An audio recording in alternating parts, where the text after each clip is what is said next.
Sehr geehrter Herr Präsident, Hohes Haus, wissen Sie, wie lange es die Rechnungshöfe gibt? Seit Maria Theresia, das war eine gescheite Frau. Die hat gesagt, ich will wissen, was im Land vorgeht. Das war eine Autorität. Die war nicht gewählt und konnte daher handeln. Die hat freie Hand gehabt und hat gesagt, okay, ich greife durch. Hier eine Monopolpartei, die ÖVP, hat Angst vor dem Landesrechnungshof, die ihre Arbeit bestens macht, die Frau Doktor, aber muss ich sagen, ein bisschen als Feigenblatt. Ja, das ist zu wenig. Ihr sollt also wirklich hergehen und die kritischen Dinge, die herangetragen werden, auch umsetzen und nicht einen Tätigkeitsbericht vor dem Kontrollorgan, den Landtag hier im stillen Kämmerlein halten. Im Übrigen habe ich die ÖVP gefragt, sage, wieso stimmt das nicht zu? Was ist denn Schlimmes drinnen?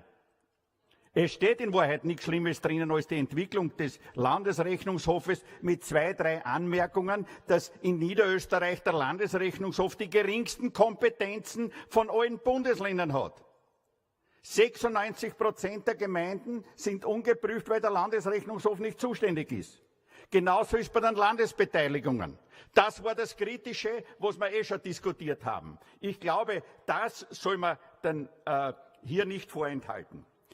Macht braucht Kontrolle. Wir haben Kontrollversagen auf allen Ebenen, denn die Begründung der ÖVP, wieso das nicht weitergeht an den Landtag, war, wir handeln weisungsgemäß.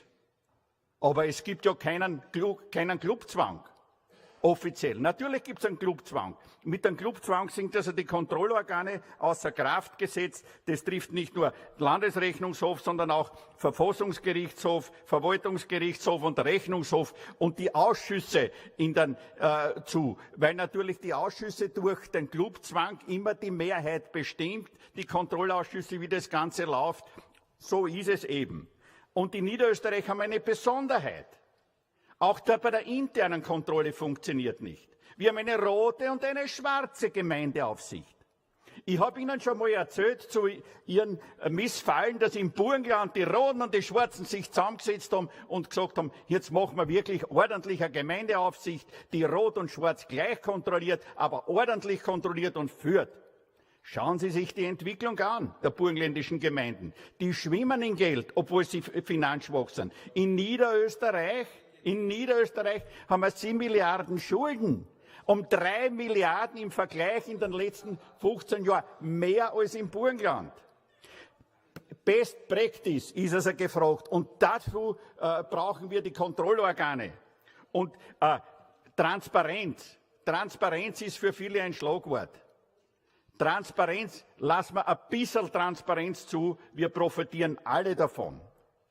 Macht braucht Kontrolle, kann ich nur wiederholen. Und das sollten wir in Niederösterreich erst dann bekommen, wenn es keine absoluten Mehrheit gibt.